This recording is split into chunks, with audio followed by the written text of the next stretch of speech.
Já ouviste falar da Pluxee? Se ainda não está no teu radar, então devia estar. Estamos a falar de um gigante global que acabou de saltar para o mercado e está a mudar as regras do jogo. Ora, hoje vamos ver como é que uma empresa que apenas gera cartões de refeição e de benefícios consegue ter margens que fariam inveja a muitas tecnológicas. Bem, chegou a altura de ver o que é que está a acontecer com esta empresa. Fica desse lado e vamos a isso.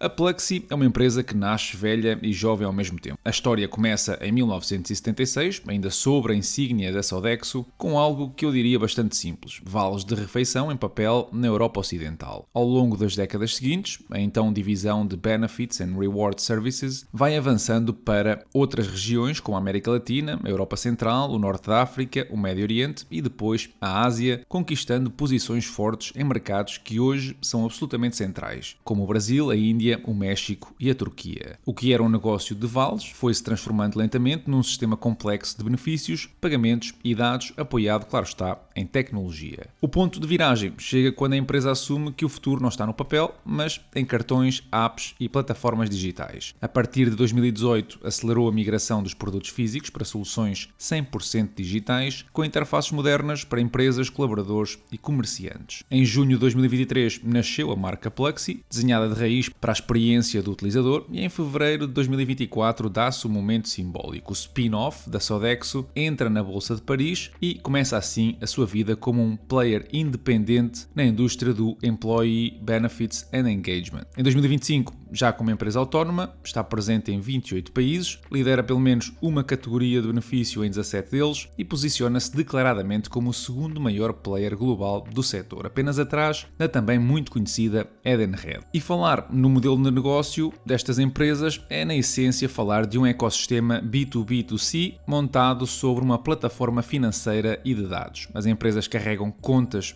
Pluxee com montantes de benefícios para os seus colaboradores. Estes utilizam cartões físicos ou virtuais e apps para gastar esses valores numa rede própria de cerca de 1,7 milhões de comerciantes, sejam físicos ou online, e a Pluxee gera diariamente mais de 4 milhões de transações. A vantagem aqui é que entre o momento em que o cliente ou a empresa carrega o cartão e o momento em que o comerciante é reembolsado, existe um float que a empresa investe. E deste modelo nascem 3 fontes de receita recorrente: as comissões cobradas às empresas, as comissões cobradas aos comerciantes e o rendimento financeiro desse float. É, na prática, um negócio de margens altas, altamente escalável, onde cada novo euro de volume tende a acrescentar muito mais ao resultado do que ao custo. A oferta deixou de ser apenas refeições e passa a ser um catálogo muito mais vasto, com benefícios de alimentação, presentes, mobilidade, saúde e bem-estar, lazer e cultura, mas também benefícios flexíveis, soluções de recompensa e reconhecimento, programas públicos com cartões sociais, entre muitos outros. Tudo isto é entregue por uma arquitetura tecnológica única, que chamam de One Platform, que permite operar regras fiscais e regulatórias complexas em cada país sem perder a escala global. O resultado é uma base de mais de 500 mil clientes, 37 milhões de utilizadores e uma rede de comerciantes que por si só é uma barreira à entrada significativa. A indústria onde esta empresa se move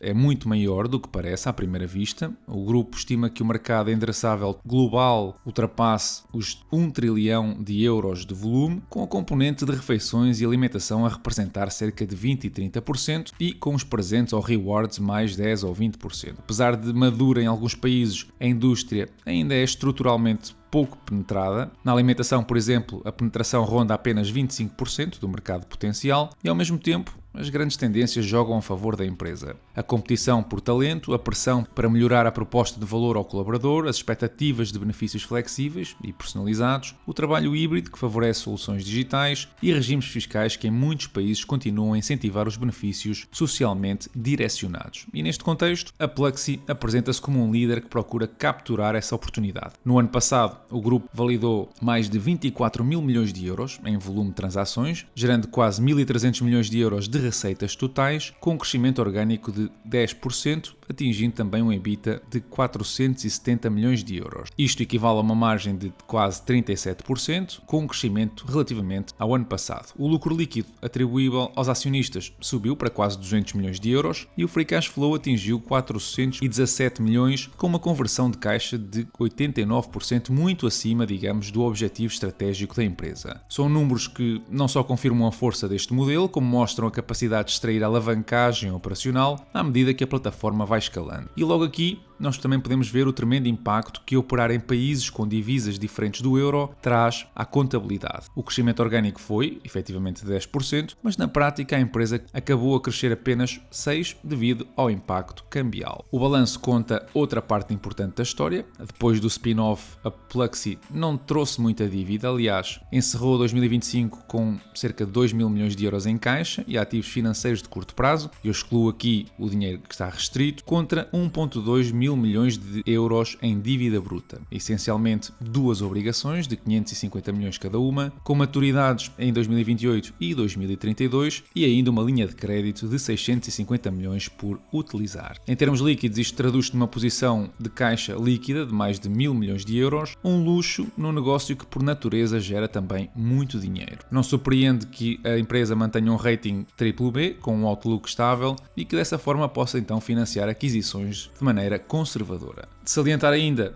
que a componente intangível do balanço representa cerca de 20%, o que é até bastante saudável. Ora, se vocês chegaram até aqui, já conseguem perceber que este tipo de empresas só consegue crescer de duas formas. Ou consegue mais clientes ou empregados nas regiões onde já opera, ou começa a expandir para outras geografias através de aquisições. E é precisamente neste ponto que entra a América Latina, porque numa narrativa de médio e longo prazo, o Brasil vai ser inevitavelmente uma personagem principal. A América Latina atualmente representa 38% das receitas deste grupo e boa parte desta dinâmica vem do Brasil, onde a Pluxee tem uma posição histórica muito relevante. Em 2024 e 2025, dois movimentos deram ainda mais força a esta operação. Por um lado, a aquisição da Benefício Fácil, uma empresa especializada em soluções de mobilidade e transporte público, num mercado em que os benefícios de transporte são obrigatórios. E por outro, uma parceria estratégica com o Santander, pela qual a Pluxee integrou a atividade de benefícios do banco e passa a contar com uma rede comercial de cerca de 4.500 gestores, dos quais 2.500 focados em PMEs. Isto numa lógica de distribuição exclusiva. O desempenho da América Latina no ano passado foi impressionante, as receitas subiram quase 15% em termos orgânicos, apesar de um impacto cambial negativo de 13%. E o Brasil é explicitamente referido como o motor desta trajetória, beneficiando da forte performance comercial e da contribuição do Santander. No entanto, é aqui também que chegam as primeiras dores de cabeça. O negócio de benefícios no Brasil está intrinsecamente ligado com a legislação fiscal e laboral. As regras que determinam que benefícios podem ser dedutíveis, quais os tetos de isenção, como é que podem ser usados os cartões, tudo isso pode mudar via legislativa ou regulamentar. Qualquer alteração adversa, por exemplo, redução de incentivos fiscais, redefinição de limites ou flexibilização que torne menos vantajoso o modelo do intermediário, poderia comprimir volumes ou margens. E foi precisamente o que aconteceu em novembro do ano passado. O decreto aprovado impõe três coisas que atacam diretamente os pilares económicos do modelo da Pluxee. Impõe um teto às comissões, que os emissores podem cobrar aos comerciantes, encurta o prazo máximo de reembolso de 30 para 15 dias e assim reduz a duração do float e desta forma o tempo em que o dinheiro ganha juros, e introduz a interoperabilidade total entre os emissores de vales de refeição e alimentação. Ou se quiserem tudo isto traduzido, menos margem por transação, menos dias a ganhar juros sobre o dinheiro parado e mais concorrência num mercado que até aqui tinha elevados custos de mudança e alguma cativação na rede. Por um lado, o contexto político e macroeconómico brasileiro é volátil, com níveis elevados de taxas de juros que hoje favorecem o tal rendimento do float, mas por outro, com este tipo de decretos, cortam os pés a este tipo de empresas. A parceria com o Santander continua a ser por si só a grande alavanca de crescimento e ao mesmo tempo também um risco de concentração. O sucesso no Brasil vai depender agora, em parte, da capacidade do banco em vender estes produtos, da estabilidade do relacionamento entre as duas entidades e dos termos económicos do acordo ao longo do tempo. Qualquer desalinhamento estratégico, renegociação desfavorável ou performance comercial abaixo do esperado vão atrasar ou comprometer a parte de crescimento da Pluxee. Ao lado destes riscos regulatórios e de parcerias está o lado menos glamouroso do negócio de pagamentos, o risco operacional e a fraude. A escala e a complexidade da operação brasileira, porque estamos a falar de milhões de cartões, milhares de comerciantes, fluxos financeiros significativos, tornam inevitável a exposição a tentativas de abuso, esquemas de fraude, riscos de branqueamento e exigências de compliance apertadas por parte dos reguladores. No entanto, a empresa tem algumas estruturas de controle interno, auditorias, Know Your Customer, monitorização, mas o simples facto do auditor destacar explicitamente o Brasil e da componente intangível associada à região diz muito a quem investe que se trata de uma área que exige vigilância constante. Apesar destes riscos, a narrativa de longo prazo é claramente favorável. A Pluxee opera num mercado gigantesco e ainda subexplorado, com drivers estruturais de crescimento, a demografia laboral, a maior formalização da economia, a cultura crescente de benefícios personalizados e sustenta assim esta oportunidade com um modelo de plataforma que já demonstrou a capacidade de gerar crescimento de 2 dígitos com expansão de margens. É um negócio que precisa de capital, mas sobretudo de competência operacional. E aí a Pluxee tem uma história de mais de 40 anos, com o nome Sodexo, uma base de clientes e comerciantes difíceis de replicar e um balanço em posição de força que devem contar muito. A indústria em si espera crescimentos na casa dos 8% até 2036 e eu usei precisamente esse valor para estimar o EBITDA. Mantendo a dívida e o caixa mais ou menos ao longo da década, estamos a olhar para uma valorização anual de 7%, no caso do cenário base, ou de 4% no caso do cenário mais pessimista. Mas este cenário não leva em conta o corte esperado da regulação, que a empresa estima em 50% do EBITDA na região da América Latina, que aliás hoje em dia contribui com praticamente metade do lucro.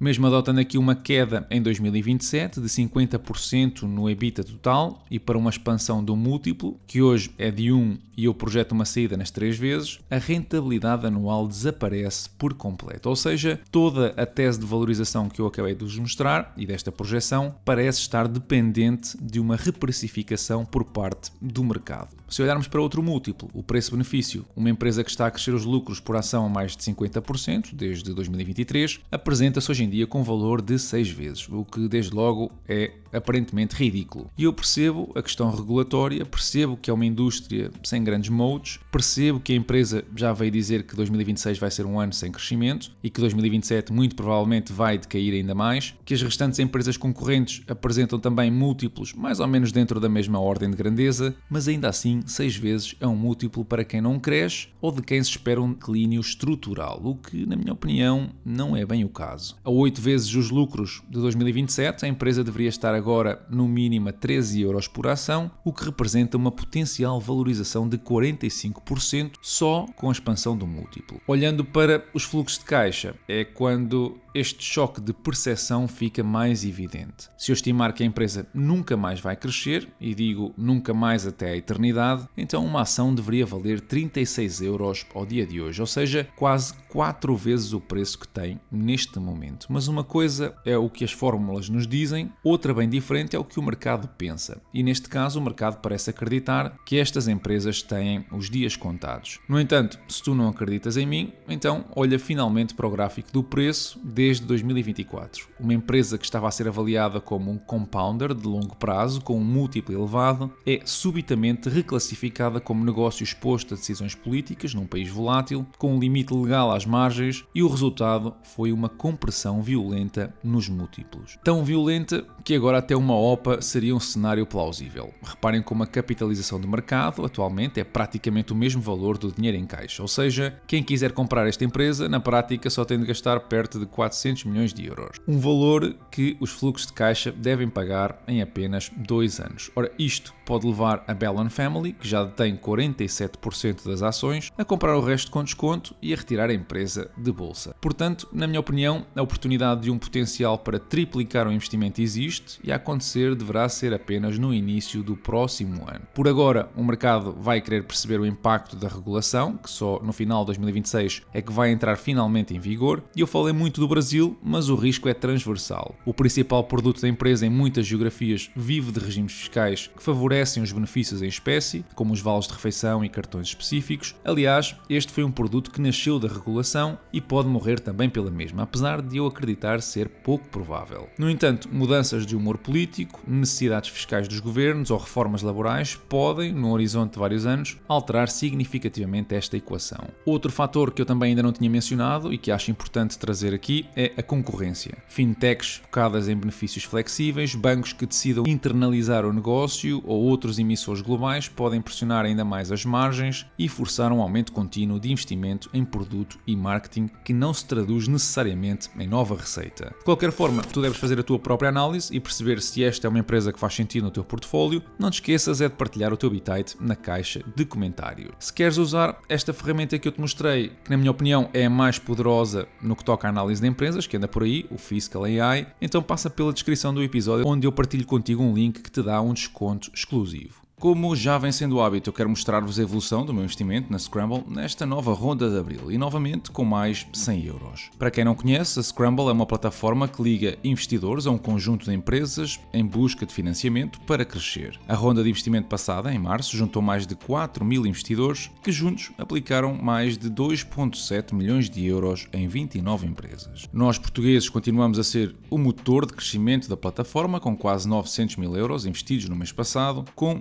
Grécia e Lituânia a manterem-se no pódio, mas a alguma distância. E nesta nova ronda estão já identificadas 19 empresas diferentes, apesar de até dia 16 este número ir naturalmente crescendo. Eu, por exemplo, ao consultar aqui o histórico de investimentos, ajudei indiretamente dezenas de empresas, das quais tu podes consultar todos os detalhes, inclusivamente da relação de cada uma com a Scramble ou os montantes dos empréstimos que foram feitos. Esta é uma forma muito transparente de conhecer para onde é que vai o teu dinheiro, o que é que cada empresa faz com ele, o seu modelo de negócio e também o seu fundador. Há umas semanas atrás, a Scramble publicou inclusivamente um artigo no seu blog com todas as empresas com liderança feminina, por exemplo, o que é uma excelente oportunidade para dar a conhecer os negócios que estás a financiar. Ora, eu levo um histórico de investimentos desde julho do ano passado, que vocês podem consultar no vosso separador de reivindicações, e esse primeiro investimento, bem como o de setembro de 2025, já foram devolvidos na totalidade, inclusivamente com o juro. Os restantes investimentos estão a progredir bem e essa é uma parte fundamental da confiança com a Scramble. O teu capital é devolvido todos os meses com a componente respectiva dos juros, o que desde logo mitiga o risco de incumprimento e perda total. Este progresso está neste mesmo separador, onde tu consegues imediatamente ver como é que estão a evoluir cada um dos teus investimentos mensais. No detalhe, vocês conseguem perceber inclusivamente as datas esperadas de pagamento, uma funcionalidade, quanto a mim, muito interessante. No meu caso, o investimento de outubro do ano passado vai terminar na segunda-feira, libertando mais capital ainda para adicionar ao investimento nesta ronda de abril. Falar de investimentos é falar também de rentabilidade e estes andam próximo dos 12% ou 6% a cada 6 meses, o que é bastante atrativo e também por isso a minha exposição a este produto tem crescido nos últimos tempos. Passei de 100 euros a ter mais de 900 na plataforma e a ideia aqui é continuar a reforçar a mesma todos os meses. E digo todos os meses porque vou recebendo bónus de sequência à medida que eu mantenho esta disciplina ou compromisso. São já 7 as rondas consecutivas a investir que acrescentam uma pequena percentagem aos tais 12% que eu mencionei e o próximo nível são 9 rondas consecutivas que me aumentariam 0,11% de rentabilidade e 0,6% nos depósitos que eu vou realizando. No longo prazo, pretendo investir durante mais de 36 rondas consecutivas para assim conseguir uma bonificação de 1% em todos os depósitos. É na prática mais um incentivo para manter a disciplina de contribuir todos os meses uma parte das minhas poupanças num produto que eu diria que tem uma rentabilidade muito atrativa e com impacto na vida de muitas empresas no Reino Unido. Dito isto, se estás interessado em juntar-te à Scramble, o processo é muito simples, podes financiar a tua conta através de uma transferência bancária ou usando um cartão Revolut e depois basta selecionares a categoria que pretendes, bem como o montante. Se usares o código QR que vês na imagem ou o link na descrição do vídeo, recebes ainda 5 euros por cada depósito de 100, o que te dá logo à partida um rendimento de 5%. Se te estás a registrar pela primeira vez, ainda recebes um bónus de 10 euros como boas-vindas. Eu tenho 2 episódios onde te explico absolutamente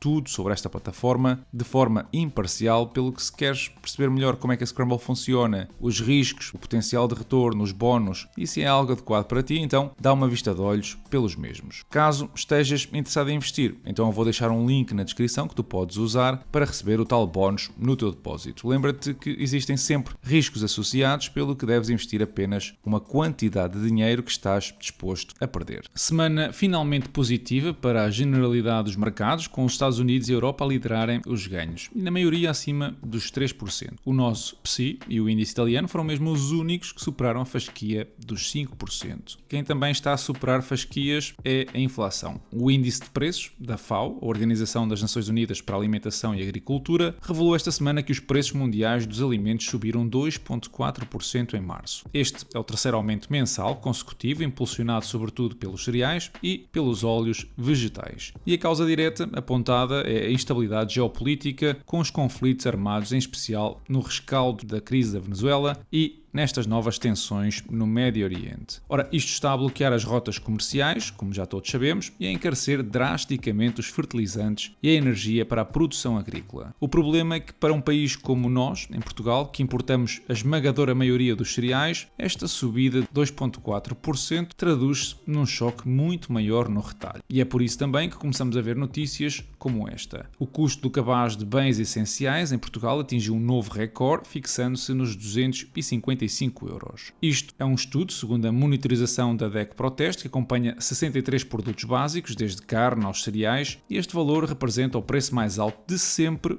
pago pelos consumidores portugueses. Ora, para quem ganha o salário mínimo ou médio em Portugal, a percentagem do rendimento que é devorada apenas para comer tornou-se obscena. E no meio disto tudo, o Estado continua a ser um sócio mais silencioso desta subida. Arrecada mais IVA à medida que os preços escalam, enquanto as medidas de IVA zero, que já aconteceram no passado, provaram ser apenas um penso rápido na hemorragia que estamos a assistir. Porquê? Porque a inflação em Portugal inverteu a tendência de descida e disparou para 2,7% no mês passado. De acordo com os dados do INE, este salto deve praticamente toda a sua amplitude à subida dos preços dos combustíveis. Enquanto componentes da economia mostram alguns sinais de estabilização, a energia voltou a ser um motor que empurra o custo de vida para cima, apanhando de surpresa quem esperava um alívio mais rápido nas taxas de juros. Se o combustível sobe, tudo o resto, seja transporte de mercadorias ao custo de produção, vai acabar por subir por arrasto. Não existe aqui uma bolha onde a economia funcione sem energia. O Estado, que por um lado está a alimentar pela inflação, é também o primeiro a beneficiar da mesma através do IVA e do ISP sobre precisamente combustíveis mais caros. Este é o pior cenário possível para o BCE, porque prova que a inflação não está morta, mas sim a hibernar e pronta a acordar ao primeiro sinal de tensão geopolítica. Ora, nós em Portugal parece que estamos a tentar construir uma recuperação económica com alicerces de areia movediça, onde um simples ajuste de preços nos mercados internacionais de energia é suficiente para deitar por terra todas as previsões de crescimento e de alívio financeiro para este ano. No que toca ao portfólio, fechou a semana nos $108 mil,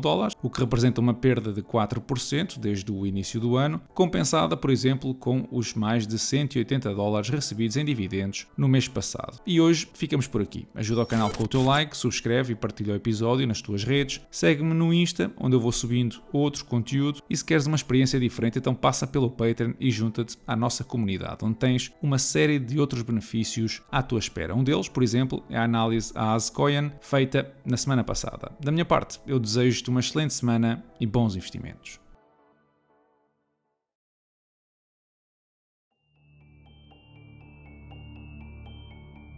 Did you think I'd forgotten you? Perhaps you hoped I had. Don't waste a breath mourning Miss Barnes. Every kitten grows up to be a cat. They seem so harmless at first, small, quiet, lapping up their saucer of milk. But once their claws get long enough, they draw blood, sometimes from the hand that feeds them. For those of us climbing to the top of the food chain, there can be no mercy. There is but one rule: hunt or be hunted.